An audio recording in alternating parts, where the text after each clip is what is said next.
नमस्कार साथियों, स्वागत है आपका इतिहास की क्लास में। आज हम इकाई प्रथम जिसका टॉपिक है दूसरा टॉपिक बंगाल में ब्रिटिश सत्ता का प्रसार एवं प्लासी और बक्सर का युद्ध, जिसके बारे में चर्चा करेंगे। तो बंगाल में जब British company east India company का जो 1600 ईस्वी में स्थापित होती है ईस्ट इंडिया कंपनी, और फिर भारत में अपने व्यापार के उद्देश्य से भारत में आती है, तो भारत में पहले से ही पुर्तगाली कंपनी जो थी वह व्यापारिक कंपनी भारत में पहले से ही मौजूद थी, क्योंकि सबसे पहले पुर्तगाली कंपनी भारत में व्यापार के उद्देश्य से आई थी और उसके बाद डच आए और डच के बाद में अंग्रेज आए तीसरे नंबर पे। तो पुर्तगालियों से इनका व्यापारिक टकराव होता है और व्यापारिक टकराव के कारण जो है आपस में शत्रुता उत्पन्न हो जाती है और पुर्तगालियों पर जो आखिरकार अंग्रेज विजय प्राप्त कर लेते हैं और इन पुर्तगालियों को परास्त करके अपनी सैनिक श्रेष्ठता सिद्ध कर लेते हैं। तब जो है इसके बाद इनको भारत के पश्चिमी क्षेत्र में अंग्रेजों को व्यापार करने की अनुमति मिल जाती है। ये अपना व्यापार प्रारंभ करते हैं पश्चिमी क्षेत्र से और इसके साथ साथ वे जो है अपनी बस्तियां बसाना प्रारंभ करते हैं और बस्तियों की सुरक्षा के लिए कंपनी ने सैनिक यानी कि सेना रखना प्रारंभ किया बस्तियों की सुरक्षा के लिए, ताकि जो है बस्तियां सुरक्षित रहे।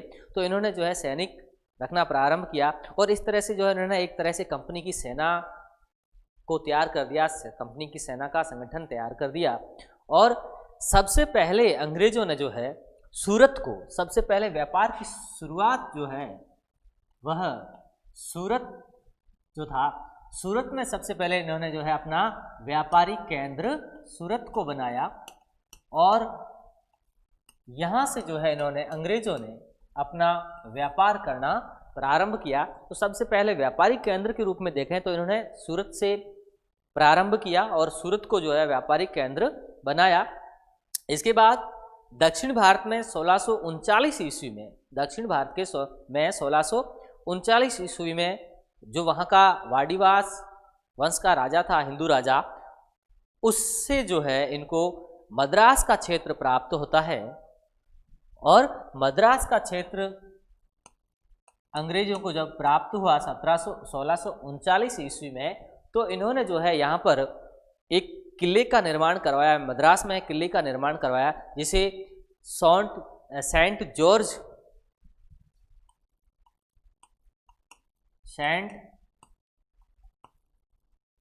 जॉर्ज नाम का किला जो है मद्रास में स्थापित किया, जो सेंट जॉर्ज के नाम से विख्यात हुआ। और मद्रास के क्षेत्र प्राप्त होने के बाद इनको जो है 1693 ईस्वी में मद्रास के पास के 3 गांव इनको प्राप्त हुए, जिनमें जैसे सुतनाती, गोविंदपुर और कलकत्ता, ये 3 क्षेत्र जो है इनको फिर प्राप्त होते हैं। यहाँ की जमींदारी इनको मिल जाती है अंग्रेजों को। तो ये कलकत्ता में एक और किला बनाते हैं। कलकत्ता में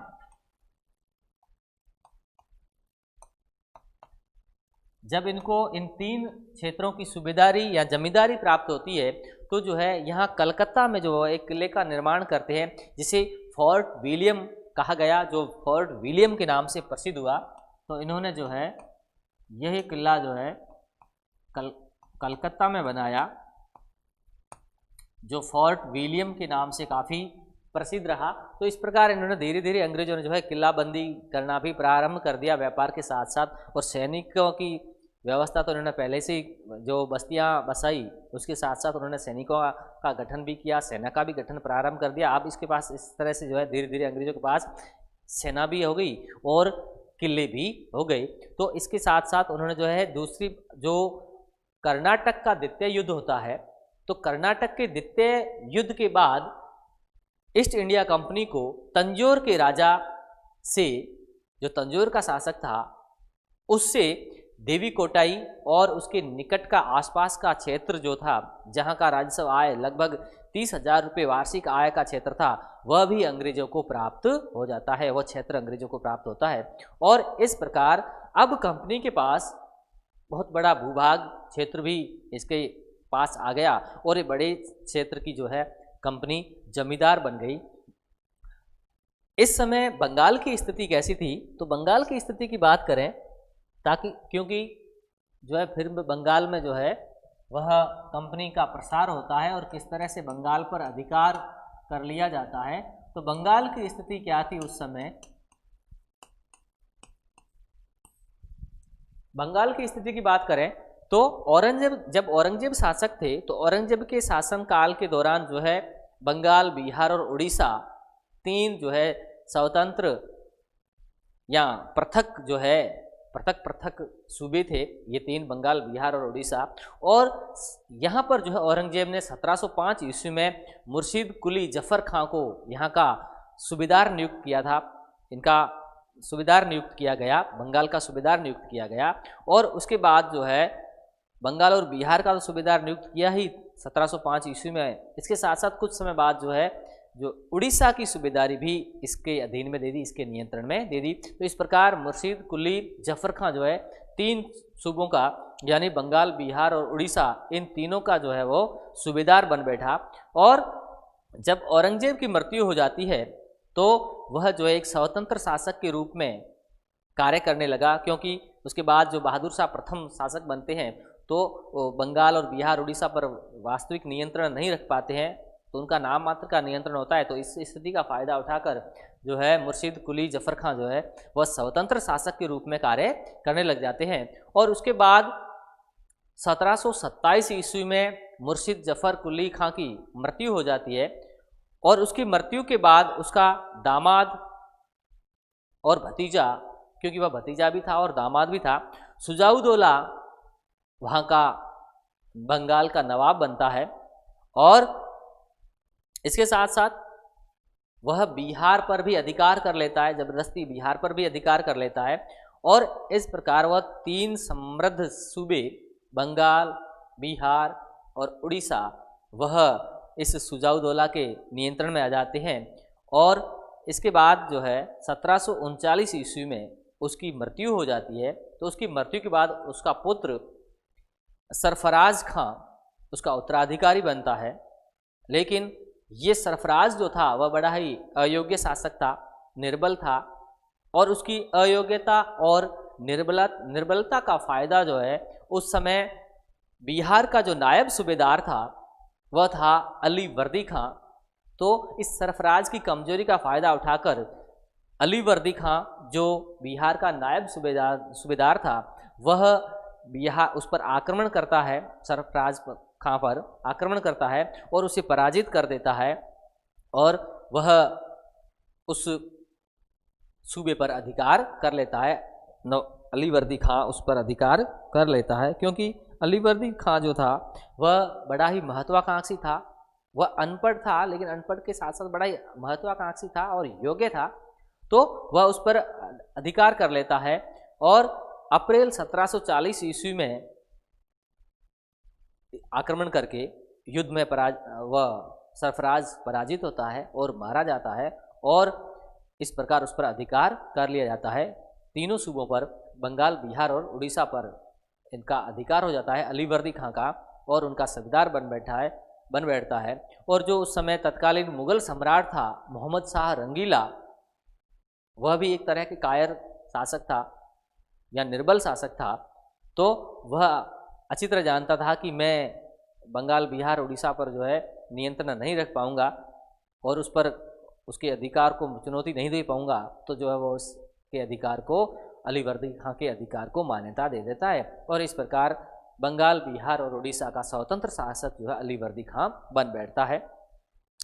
अली वर्दी खां के समय उनकी बंगाल में जो ईस्ट इंडिया कंपनी का प्रसार होता है या ईस्ट इंडिया कंपनी की स्थिति क्या थी, तो इसकी बात करें तो इन्होंने पहली व्यापारिक बस्ती जो है अंग्रेजों ने 1651 में हुगली में स्थापित की। पहली व्यापारिक बस्ती जो थी वह 1651 में हुगली में अंग्रेजों ने यानी कि ईस्ट इंडिया कंपनी ने अपनी व्यापारिक बस्ती हुगली में स्थापित की और मुगल सम्राट शाहजहां से बंगाल में व्यापार करने का अधिकार और चुंगी कर से मुक्ति का अधिकार भी इन्होंने प्राप्त कर लिया। और 1717 ईस्वी में मुगल सम्राट फर्रुखसियर से एक शाही फरमान भी इन्होंने अंग्रेजों ने, ईस्ट इंडिया कंपनी ने प्राप्त कर लिया। और उस शाही फरमान में जो है सीमा शुल्क या चुंगी मुक्त कर की सुविधा अंग्रेजों को प्रदान फर्रुखसियर द्वारा 1717 ईस्वी में दी गई। तो 1717 ईस्वी में फर्रुखसियर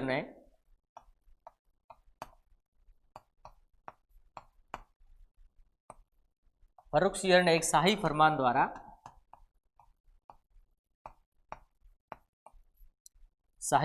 द्वारा अंग्रेजों को सीमा शुल्क या चोंगी कर मुक्त व्यापार करने का एक अधिकार पत्र दे दिया, शाही फरमान दे दिया, जिससे जो है अंग्रेज बिना किसी शुल्क दिए, चोंगी कर दिए अपना व्यापार कर सकें। तो 1717 ईस्वी में ये फरमान इनको प्राप्त हो गया।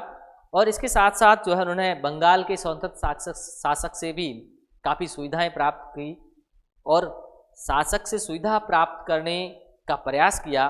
तो इस प्रयास में जो है उनके अंग्रेजों, ईस्ट इंडिया कंपनी और बंगाल के शासक से जो है इनका आपसी मतभेद हो जाता है।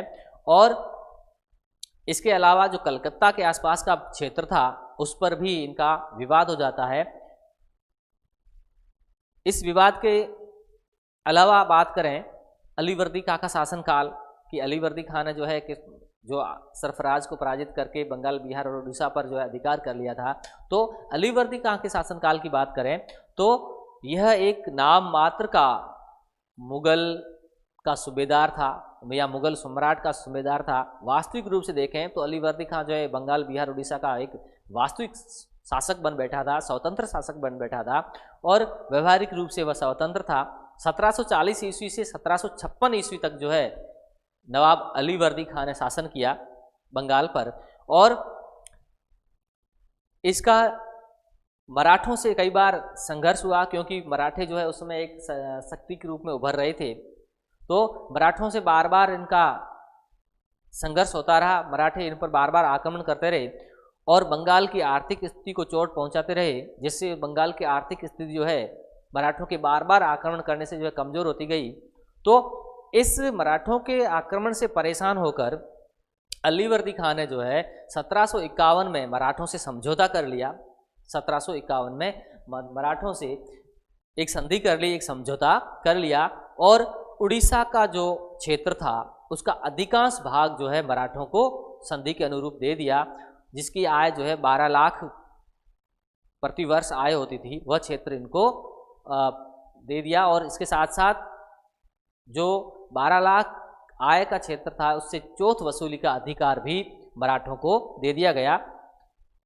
जब मराठों से समझौता हो गया अलीवर्दी खां का तो फिर जो है उसने अपने शासन पर ध्यान देना प्रारंभ किया और इसके लिए उन्होंने जो है बंगाल का सूबेदार बनने में जो जब बने थे बंगाल का सूबेदार, तो बंगाल के जो हिंदू व्यापारी थे उन्होंने अलीवर्दी खां का सहयोग दिया था, साथ दिया था। और इसी महत्वपूर्ण साथ के कारण जो है उन्होंने बंगाल में नवाब बनने के बाद अलीवर्दी खां ने अनेक हिंदुओं को जो है अपने शासनकाल में अनेक उच्च पदों पर नियुक्त किया। उन व्यापारी हिंदुओं को जिनके सहयोग से वह बंगाल का नवाब बना था, तो उन हिंदुओं को अनेक उच्च प्रशासनिक पद दिए गए, अधिकार पद दिए गए और इनमें से जो प्रमुख व्यक्ति थे जैसे राय दुर्लभ था, इसके अलावा जगत सेठ थे और स्वरूप चंद था, राजा राम नारायण था, राजा माणिक चंद्र था। तो ये एक व्यापारी वर्ग था, हिंदू वर्ग, जिनको जो है भारी सम्मान दिया गया और उच्च पदों पर आसीन किया गया।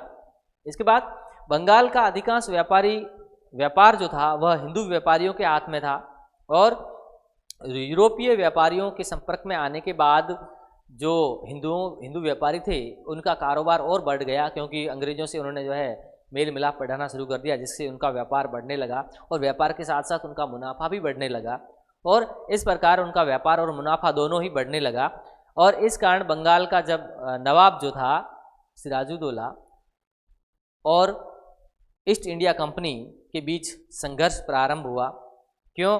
इसका भी कई कारण थे कि जिस प्रकार जो बंगाल में अंग्रेजों को दस्तक का अधिकार प्राप्त हुआ था, जिसमें जो है अंग्रेज व्यापारियों को कर मुक्त या शुल्क मुक्त व्यापार करने की अनुमति प्राप्त दी गई थी या अनुमति दी गई थी। तो कई बार अंग्रेज अधिकारी क्या करते थे कि उस दस्तक का दुरुपयोग करते थे, जो हिंदुओं का माल होता था उसे अपना माल बता देते थे, जिससे जो है क्योंकि वो सीमा शुल्क मुक्त था, तो इस प्रकार हिंदुओं से साठगांठ करके, व्यापारी साठगांठ करके, तो इससे बंगाल की राजस्व आय को काफ़ी क्षति पहुंच रही थी, उसकी राजस्व आय घट रही थी, जिससे जो है बंगाल का नवाब जो है बड़ा चिंतित हुआ और इस बात को लेकर जो है अंग्रेजों और नवाब के बीच में संघर्ष की पूर्ण स्थिति बन गई। और इसके बीच साथ साथ जो है अलीवर्दी खां व कंपनी के बीच में भी संबंध मैत्रीपूर्ण कभी नहीं रहे और इसका कारण व्यापारिक सुविधाएं थी, क्योंकि जो अंग्रेजों को व्यापारिक सुविधाएं मुगल सम्राट द्वारा दी गई थी, तो कंपनी जो है उस बंगाल के नवाब से इन सुविधाओं को प्राप्त करना चाहती थी, लेकिन बंगाल का नवाब जो अलीवर्दी खां था वह ये सुविधाएं उनको नहीं देना चाहता था, क्योंकि इन सुविधाओं का अंग्रेजों द्वारा दुरुपयोग किया जा रहा था, तो जिससे बंगाल की आर्थिक स्थिति को नुकसान पहुंच रहा था। तो इन बातों को लेकर जो है इनमें आपस में मनमुटाव रहे और दुश्मनी की स्थिति, शत्रुता की स्थिति पैदा हो गई। और क्योंकि कंपनी का कहना था कि जो 1717 ईस्वी में मुगल सम्राट फर्रुख शीह द्वारा उनको जो सुविधाएं दी गई है, वह सुविधाएं बंगाल का नवाब भी हमें दें, कंपनी को दें, लेकिन इसके विपरीत बंगाल का नवाब जो था उनको ये लग रहा था कि इन सुविधाओं का अंग्रेज जो है दुरुपयोग कर रहे हैं और जो हिंदू व्यापारी है उनसे साठगांठ करके उनका माल खुद अपना बताकर सीमा शुल्क से बचाया जा रहा है, जिससे राजस्व में हानि हो रही है। तो इस बात को लेकर दोनों के बीच में मनमुटाव हो गया। और इसके साथ साथ दूसरा विवाद का पहलू दूसरा ये भी था कि इसके राजनीतिक, कंपनी के जो राजनीतिक इरादे थे वह भी अच्छे नहीं थे, क्योंकि कंपनी जो है धीरे धीरे किलेबंदी करके, सेना का गठन करके वो राजनीतिक रूप से सुदृढ़ हो रही थी। तो इससे बंगाल के नवाब को यह भी आशंका थी कि कहीं कंपनी जो है उसके क्षेत्र को न छीन ले। तो इस प्रकार अपनी स्थिति को सुदृढ़ करने के लिए नवाब ने प्रयास करना शुरू कर दिया और अलीवर्दी खान ने, जिसे ये आभास हो चुका था कि जो युद्ध की स्थितियां फ्रांस और इंग्लैंड के बीच में बनी है, तो भारत में भी जो है इन दोनों कंपनियों के बीच में युद्ध छिड़ सकता है, युद्ध की आशंका हो सकती है। और अगर युद्ध होता है तो बंगाल को इससे, इन दोनों के आपसी युद्ध से बंगाल को घाटा होगा, नुकसान होगा, उसका आर्थिक स्थिति को नुकसान होगा। तो उन्होंने जो है एक दोनों कंपनियों को एक आदेश दिया कि आप जो है अपनी किलेबंदी करना बंद करें, आप व्यापारी हो और दोनों ही अपने व्यापार पे ध्यान दें, आपको सैनिकों की और किलेबंदी की कोई आवश्यकता नहीं है। तो अलीवर्दी खां का कहना था कि तुम व्यापारी हो और व्यापार करो, लेकिन जो फ्रांसीसी थे उन्होंने तो अलीवर्दी खां की बात को मान लिया, तवज्जो दिया, लेकिन ईस्ट इंडिया कंपनी ने, जो अलीवर्दी खां ने जो सुझाव दिया, उस सुझाव पर कोई ध्यान नहीं दिया और इस सुझाव के बावजूद जो है वह सेना का गठन करते रहे, सेना बढ़ाते रहे। और इसका उद्देश्य, अंग्रेजों का जो उद्देश्य था सेना गठन का, ये एक उद्देश्य ये भी था कि वो मराठों की लूटमार से अपनी बस्तियों की रक्षा कर सके। और इसके साथ साथ उन्होंने अपनी बस्तियों की तो सुरक्षा मराठों के आक्रमण से की अंग्रेजों ने, लेकिन इसके साथ साथ उन्होंने जो है जो मराठों द्वारा जहां लूटपाट की जाती थी, जिस क्षेत्रों को मराठों द्वारा लूटा जाता था, तो उनको जो है अंग्रेज ईस्ट इंडिया कंपनी ने, यानी कि ईस्ट इंडिया कंपनी ने जो है उनकी आर्थिक मदद की, स्थानीय लोगों की मदद करना शुरू कर दिया, ताकि जो है स्थानीय लोगों की सहानुभूति अंग्रेजों को प्राप्त हो सके। और इस प्रकार की सहायता से जो है उन्होंने अपने प्रति एक अच्छा माहौल बनाया और इस माहौल का फल उनको जो है बाद में काफ़ी अच्छा मिलता है, यानी कि स्थानीय लोग जो है अंग्रेजों के साथ मिल जाते हैं और अंग्रेजों का साथ देते हैं और इस प्रकार से जो है उनकी ये सहानुभूति उनके अंग्रेजों के काम आती है। उसके बाद सिराजुद्दौला की बात करें तो 10 अप्रैल 1756 ईस्वी को अलीवर्दी खां की मृत्यु हो जाती है। अलीवर्दी खां की मृत्यु होने के बाद सिराजुद्दौला नवाब बनता है, क्योंकि अलीवर्दी खां के कोई पुत्र नहीं था, उनकी 3 पुत्रियां थी तो जो सबसे छोटी पुत्री थी उसका पुत्र था सिराजुद्दौला। तो अलीवर्दी खां ने जो है इस संघर्ष को टालने के लिए या उत्तराधिकारी संघर्ष को टालने के लिए उन्होंने पहले ही अपने जीवित रहते ही उत्तराधिकारी इस सिराजुद्दौला को अपना उत्तराधिकारी घोषित कर दिया था। और जब इनकी मृत्यु होती है 10 अप्रैल 1756 ईस्वी में अलीवर्दी खां की, तो उसके बाद इनका जो उत्तराधिकारी घोषित किया जाता है पूर्व में ही सिराजुद्दौला वह बंगाल के नवाब बनते हैं। लेकिन सिराजुद्दौला को अपने सगे संबंधियों का काफ़ी विरोध झेलना पड़ता है, जैसे घसीटी बेगम थी या और भी कुछ संबंधी थे जो सिराजुद्दौला को नवाब बनाना नहीं चाहते थे या बनने नहीं देना चाहते थे, तो इनके विरोध का सामना करना पड़ा। लेकिन इस विरोध को उन्होंने जो है बड़ी अच्छी कुशलता से शांत किया और इसके बाद जो है बिना किसी बाधा के इनका राज्याभिषेक संपन्न होता है और बंगाल के नवाब बन जाते हैं। नवाब बनने के बाद ऐसी परिस्थितियां उत्पन्न हो जाती है जिसके कारण इनका और अंग्रेजों का आपसी संघर्ष प्रारंभ हो जाता है। और इस संघर्ष के कई कारण थे। तो नवाब का अंग्रेजों से जो संघर्ष होता है,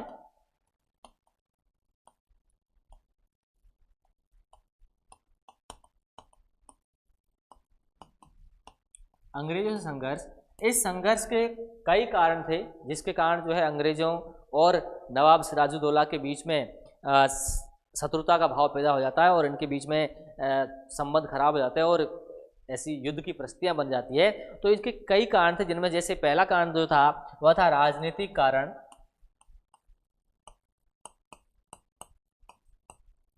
राजनीतिक कारण, राजनीतिक कारण की बात करें तो जो नवाब के विरोधी थे, जो सगे संबंधी जो विरोध कर रहे थे नवाब का, जैसे घसीटी बेगम, दीवान राजवल्लभ, शौकत जंग व मीर जाफर आदि जो नवाब को हटाने के षड्यंत्र रच रहे थे, तो इन्होंने जो है अंग्रेजों से साठगांठ कर ली। सिराजुद्दौला को ये लगा कि ये सारे अंग्रेजों से मिले हुए हैं और ये अंग्रेज से मिलके मुझे नवाब पद से हटाने का प्रयास कर रहे हैं और अंग्रेज इनको जो है प्रोत्साहन दे रहे हैं, सहयोग दे रहे हैं। तो जिसके कारण जो है नवाब सिराजुद्दौला के मन में शंका उत्पन्न हो गई। तो उन्होंने जो है अंग्रेजों के प्रभाव को घटाने का प्रयास किया, यानी अंग्रेजों के प्रभाव को खत्म करने का प्रयास किया। और इसके साथ साथ उन्होंने जो है उनके अधिक व्यापारिक तथा राजनीतिक सुविधाएं उपलब्ध नहीं करवाई और इस कारण जो है इनके बीच में संघर्ष की स्थितियां पैदा हो गई और संघर्ष होना आवश्यक हो गया, अनिवार्य हो गया। इसके अलावा अंग्रेजों का जो था वह उनके प्रति जो संदेह की दृष्टि थी, यानी कि दूसरा जो कारण था संघर्ष का वह था संदेह की दृष्टि।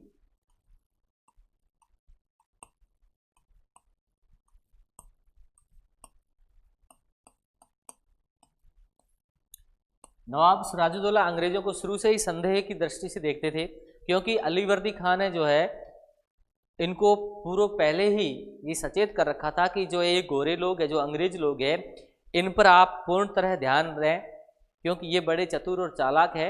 इसलिए अगर आप शासन व्यवस्था को अच्छी तरह चलाना चाहते हैं तो इन अंग्रेजों पर नियंत्रण करना जरूरी है, आप इन पर नियंत्रण करें। तो ये अलीवर्दी खां ने पहले ही इनको सचेत कर दिया था, जिसके कारण नवाब सिराजुद्दौला जो था वह अंग्रेजों को संदेहपूर्ण दृष्टि से देखता था और इस संदेहपूर्ण दृष्टि के कारण जो है संघर्ष का कारण भी बना। इसके अलावा जो नवाब के प्रति अंग्रेजों की अशिष्टता भी कारण थी। अंग्रेजों की अशिष्टता,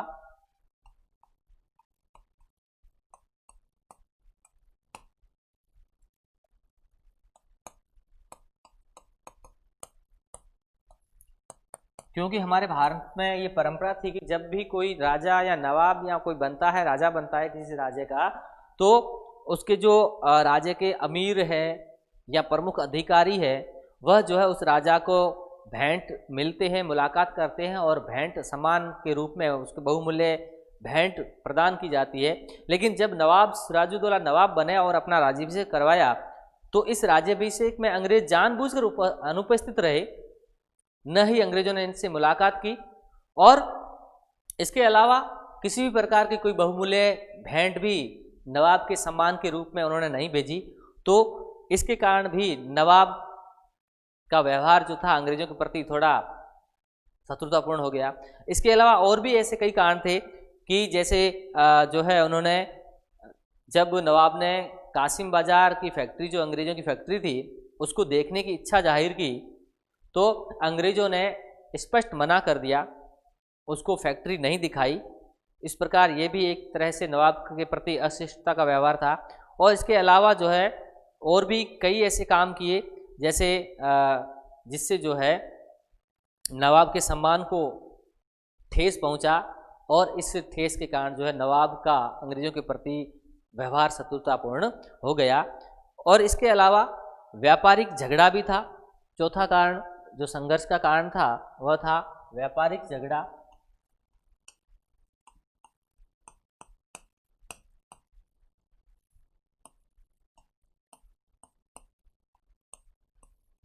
व्यापारिक झगड़ा भी इनके आपसी संघर्ष का प्रमुख कारण बना, क्योंकि जो सुविधाएं मुगल सम्राट से फर्रुखसियर से प्राप्त हुई थी, तो उन सुविधाओं की मांग जो है बंगाल के नवाब से भी की गई कि भाई जो शाही फरमान से हमें सुविधाएं प्राप्त की दी गई है, हमें जो सीमा मूल शुल्क मुक्त व्यापार करने की सुविधाएं या चुंगी कर मुक्त व्यापार करने की सुविधाएं हमें प्राप्त है और हम उस सुविधाओं का प्रयोग करेंगे। लेकिन नवाब ने जो है ये सुविधाएं अंग्रेजों को देने से इनकार कर दिया, क्योंकि इस सुविधाओं के दुरुपयोग के कारण बंगाल के राजस्व को काफ़ी हानि हो रही थी, क्योंकि अंग्रेज जो थे वो हिंदू व्यापारियों से साठगांठ करके उनका माल भी अपना बताकर पार करवा देते थे, जिससे बंगाल के राजस्व आय को हानि हो रही थी।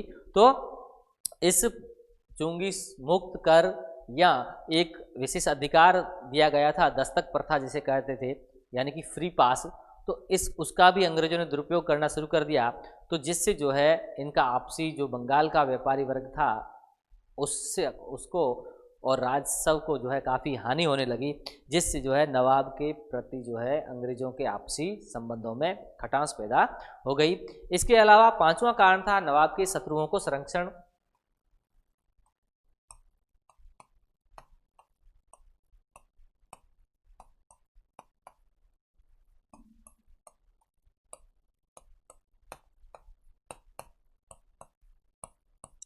संरक्षण, जो नवाब के शत्रु थे जैसे घसीटी बेगम या राजवल्लभ, दीवान राजवल्लभ और सुकापुत्र आदि जो थे दुश्मन थे, उनको जो है अंग्रेजों ने संरक्षण देना प्रारंभ कर दिया।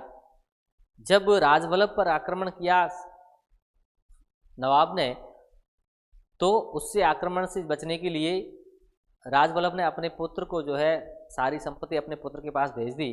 तो पुत्र की जब मांग नवाब द्वारा की गई, तो वो पुत्र जो अंग्रेजों के संरक्षण में चला गया और अंग्रेजों ने उसको संरक्षण दिया। घसीटी बेगम तो पहले से ही संरक्षण में थी। तो इस प्रकार जो नवाब के जो दुश्मन थे, जो शत्रु थे, उनको संरक्षण अंग्रेजों द्वारा दिया गया, जिससे नवाब इस बात से आशंकित हो उठा कि ये शत्रु जो है मिलकर मेरे जो आपसी संबंधी जो है शत्रु का व्यवहार कर रहे हैं, शत्रु बने हुए हैं, ये अंग्रेजों से मिलकर मुझे नवाब पद से हटाना चाहते हैं या मेरे खिलाफ षड्यंत्र रच रहे हैं। तो इस कारण भी जो है इनके साथ शत्रुता का व्यवहार होने लगा। इसके अलावा अंग्रेजों ने जो है किलेबंदी, कलकत्ता की किलेबंदी भी करना प्रारंभ कर दिया था। तो छठा कारण किलेबंदी भी था।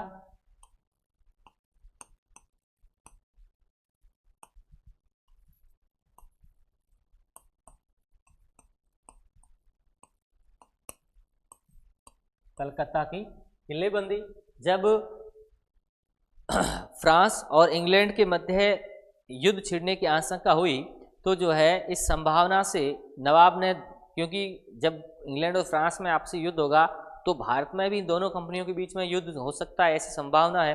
तो इस संभावना को देखते हुए अंग्रेजों और फ्रांसियों को दोनों को नवाब ने जो है ये आदेश दिया कि आप अपनी किलेबंदी को रोक दें, किलेबंदी नहीं करें। तो फ्रांस के व्यापारी, जो फ्रांस कंपनी थी, वो तो उनके आदेश को मान गए, लेकिन जब अंग्रेज अधिकारी को जो कलकत्ता के किले के लिए खाई खोदी जा रही थी, सुरक्षा के लिए जो खाई बनाई जा रही थी, तो उस खाई को भरने का आदेश जब नवाब ने दिया, तो अंग्रेज अधिकारी ने उसका जवाब देते हुए कहा कि यह खाई भरी अवश्य जाएगी, लेकिन मुसलमानों के सिरों से भरी जाएगी। तो इस प्रकार का जवाब जब दिया गया तो इससे जो है अंग्रेजों के प्रति उसका और शत्रुता का भाव पैदा हो गया और अंग्रेजों को अपना दुश्मन मानना प्रारंभ कर दिया। और इस अशिष्टतापूर्ण व्यवहार के कारण नवाब जो है काफ़ी क्रोधित हुए और उन्होंने जो है सैनिक कार्रवाई करना प्रारंभ किया। तो सैनिक कार्रवाई क्या होती है?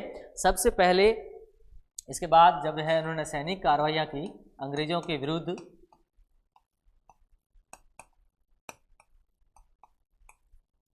सैनिक कार्रवाई, तो जिस कासिम बाजार को देखने की इच्छा या उस फैक्ट्री को देखने की इच्छा जब नवाब द्वारा जाहिर की गई, लेकिन अंग्रेजों ने उसे मना कर दिया था, तो 4 जून 1756 को नवाब ने अपनी सेना लेकर कासिम बाजार पर आक्रमण किया और उसे अधिकार में ले लिया। कासिम बाजार,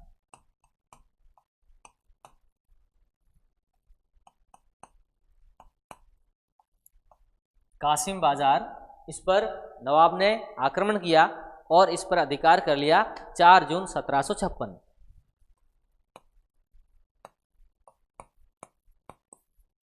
4 जून 1756 ईस्वी को कासिम बाजार पर अधिकार कर लिया। और उसके बाद अगले ही दिन 5 जून 1756 ईस्वी को इन्होंने एक विशाल सेना लेकर, लगभग 50,000 की सेना लेकर जो है उसके बाद कलकत्ता पर आक्रमण किया। कासिम बाजार के बाद अगले ही दिन यानी कि 5 जून को इन्होंने जो है कलकत्ता पर आक्रमण किया।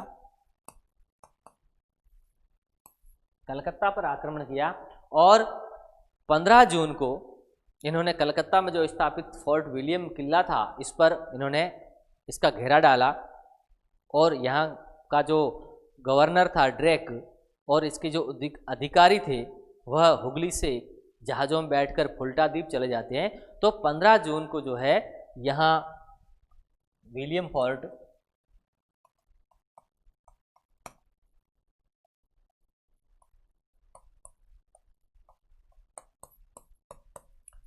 फोर्ट का घेरा डाला जाता है और यहाँ का जो अधिकारी था ड्रेक जो था वह और जो अंग्रेज अधिकारी, क्योंकि अंग्रेजों के पास उस समय कलकत्ता के फोर्ट विलियम में कम से कम बहुत मामूली सी सेना 400-500 सैनिक ही थे, तो जो है इन्होंने देखा कि मौत सामने खड़ी है, तो जो है यह हुगली से जहाज़ों में बैठकर फुल्टा द्वीप भाग गए। ड्रेक आदि जो है ये फुल्टा द्वीप चले गए, फुल्टा द्वीप। और यहाँ की जो जिम्मेदारी थी वह जो है हालवेल को सौंपी गई।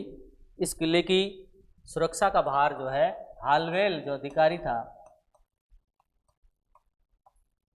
हालवेल को सुरक्षा की जिम्मेदारी सौंपी गई। लेकिन हालवेल जो था वह इस विशाल सेना 50,000 की सेना के सामने टिक नहीं पाया और उसने जो है आत्मसमर्पण कर दिया और इस प्रकार किले पर नवाब का अधिकार हो गया। कलकत्ता के किले पर नवाब का अधिकार हो जाता है। और इसके बाद एक बहुत बड़ी इतिहास में प्रसिद्ध घटना घटित होती है, काल कोठरी घटना।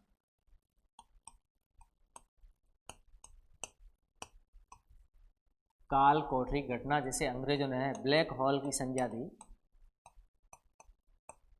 ब्लैक हॉल, जो काल कोठरी की घटना, यहाँ इसे ब्लैक हॉल की संज्ञा जो दी गई, तो ये घटना होती है। यह घटना 20 जून को जब फोर्ट विलियम का पतन हो जाता है और दुर्ग पर अधिकार हो जाता है नवाब का, तो यहाँ दुर्ग में उपस्थित जो अंग्रेज होते हैं उन अंग्रेजों को बंदी बना लिया जाता है और लगभग 146 जो है कुल बंदी बनाए जाते हैं लोग। और इन्हें जो है एक 18 फुट चौड़ी लंबी और 15 फुट चौड़ी एक कोठरी में बंद कर दिया जाता है। और जब सुबह जब इस कोठरी का दरवाज़ा खोला जाता है तो इसमें अधिकांश जो बंदी थे वह मर गए। हालवेल जो उस समय उसी कोठरी में बंद था, हालवेल भी उसी कोठरी में बंद था, पकड़ा गया था, वो हालवेल भी जीवित बचा था। जो जीवित बचे उनमें से हालवेल मौजूद एक व्यक्ति था। तो हालवेल के अनुसार कुल 146 बंदी बनाए गए थे, जिसमें से 123 बंदी जो है वह मर गए। जब सुबह कोठरी खोली तो 123 व्यक्ति जो है वो मृत पाए गए और सिर्फ 23 व्यक्ति जो है वह जिंदा बचे। सिर्फ 23 व्यक्ति जिंदा बचे और उन जिंदा में से हालवेल भी था। हालवेल भी उनमें से शामिल था। इसके बाद अलीनगर की संधि होती है, क्योंकि नवाब जो है फिर समझ जाते हैं कि अंग्रेजों से पार पाना संभव नहीं है, क्योंकि उसके जो संबंधी है वो अंग्रेज से मिले हुए हैं, साठगांठ किए हुए हैं। और इसके अलावा और भी कई कांड थे, जैसे 1757 ईस्वी में जो है आक्रमण होता है दिल्ली पर अहमद शाह अब्दाली द्वारा। तो उस आक्रमण के दौरान जो है दिल्ली पर अधिकार किया जाता है अहमद शाह अब्दाली का। तो नवाब को लगता है कहीं अब्दाली बंगाल पर भी अधिकार न कर ले या आक्रमण न कर दे। एक तो वह भय था, दूसरा मराठों का भय था। तो इस प्रकार जो है आखिर में जो है वो इस परेशान हो जाते हैं और अलीनगर की संधि कर लेते हैं। तो अलीनगर की संधि जो नवाब और अंग्रेजों के बीच में की गई,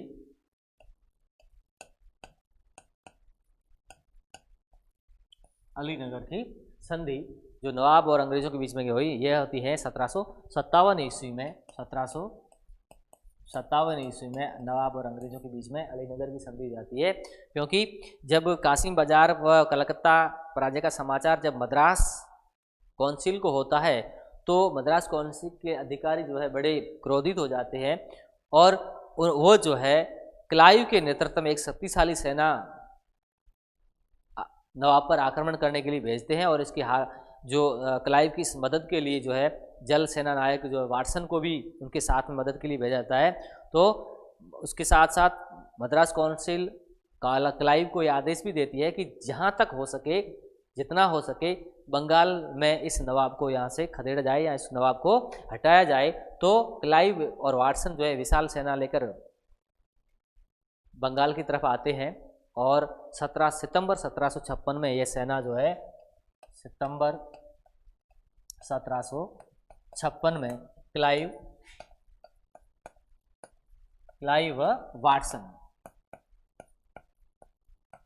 वाटसन जो है यह सेना लेकर सितंबर 1756 में बंगाल पहुंचते हैं। और क्लाइव वाटसन ने जो है बंगाल पहुंचने के बाद यहाँ के जो नवाब के प्रमुख अधिकारी थे और उनके जो सगे संबंधी थे, उन सेठ साहूकारों से साठगांठ कर ली और उनको पद का और रिश्वत के रूप में पैसे देकर उनको अपनी तरफ मिला लिया, जिसमें जैसे राजा माणिक चंद्र थे, व्यापारी अमीचंद था, जगत सेठ बंधु था, मीर जाफ़र था। तो प्रमुख मीर जाफ़र भी जो है, जिसको इन्होंने नवाब बनाने का लालच दिया कि हम जो है आपको नवाब बना देंगे। तो इस प्रकार अनेक जो प्रमुख अधिकारियों और सेठ साहूकारों को अपनी तरफ अंग्रेजों ने अपनी तरफ मिला लिया। और उसके बाद जो है जब सिराजुद्दौला को सूचना इसकी मिलती है, तो सिराजुद्दौला अंग्रेजों का सामना करने के लिए अपनी 40,000 की सेना लेकर कलकत्ता की तरफ बढ़ता है। और 30 जनवरी को क्लाइव ने नवाब की सेना पर आक्रमण कर दिया, जिससे नवाब की सेना को काफ़ी क्षति हुई और जिससे नवाब का मनोबल गिर गया। और आखिर में जो है 9 फरवरी 1757 को ये अलीनगर की संधि हो जाती है। 9 फरवरी 1757 को इनके बीच में संधि हो जाती है। तो संधि की कुछ शर्तें थी जिन शर्तों के आधार पर संधि की गई, क्योंकि नवाब मजबूर हुआ था संधि करने के लिए और नवाब की तरफ से ही संधि का प्रस्ताव आया था। तो अंग्रेजों ने इस स्थिति का फ़ायदा उठाया और कुछ शर्तें जो है नवाब पर थोप दी। तो उन शर्तों में पहली शर्त ये थी कि जो मुग़ल बादशाह से उनको व्यापारिक सुविधाएँ प्राप्त हुई है बंगाल में, वो सुविधाएँ जो है नवाब अंग्रेजों को प्रदान करेगा, या बंगाल का नवाब जो उन सुविधाओं को मान्यता प्रदान करेगा। दूसरी शर्त ये थी कि बंगाल, बिहार और उड़ीसा में पहले की भांति ही दस्तक का प्रयोग के अधिकार को नवाब द्वारा मान्यता दी जाएगी। ये स्वीकार किया गया। और इसके अलावा तीसरी शर्त ये थी कि जिन फैक्ट्रियों पर नवाब ने अधिकार किया था उन फैक्ट्रियों को अंग्रेजों को वापस लौटाया जाएगा। और इसके साथ साथ जो आक्रमण के दौरान जो नुकसान हुआ है, बंगाल की सेना द्वारा जो आक्रमण किया गया फैक्ट्रियों को, और फैक्ट्रियों को जो नुकसान हुआ है उसकी भरपाई जो है वह नवाब द्वारा क्षतिपूर्ति का वचन दिया जाएगा या क्षतिपूर्ति नवाब द्वारा की जाएगी, ये शर्त भी थोप दी गई। और इसके अलावा जो है कलकत्ता में किलेबंदी की छूट अंग्रेजों को होगी, यानी कि अंग्रेज जो है कलकत्ता की किलेबंदी कर सकते हैं, ये भी छूट उनको मिलेगी। और इसके अलावा पांचवी शर्त थी वह थी कि अंग्रेजों को निजी सिक्के ढालने का भी अधिकार प्राप्त होगा। और इसके अलावा छठी जो शर्त थी वह, यानी कि इतनी महत्वपूर्ण शर्तों के बाद एक छठी ये सिर्फ मात्र थी कि इसके बदले में, यानी जो सुविधाएं अंग्रेजों को प्राप्त होगी उसके बदले में अंग्रेज जो है वह नवाब की सुरक्षा करेंगे और नवाब की सुरक्षा का वचन दिया गया। तो इस प्रकार मजबूर होकर नवाब ने जो संधि की थी और वह संधि जो है बाद में इसका दुरुपयोग, संधि का दुरुपयोग होता है और किस तरह से जो है बाद में प्लासी का युद्ध 1757 और फिर बक्सर का युद्ध 1764, ये दोनों युद्ध होते हैं और आखिर में बंगाल पर अंग्रेजों का अधिकार हो जाता है। तो ये थी बंगाल की स्थिति जब अंग्रेजों ने अपनी सत्ता का प्रसार किया। तो इसके बाद प्लासी और बक्सर का युद्ध जो हम पढ़ेंगे अगली क्लास में। तब तक के लिए नमस्कार, धन्यवाद।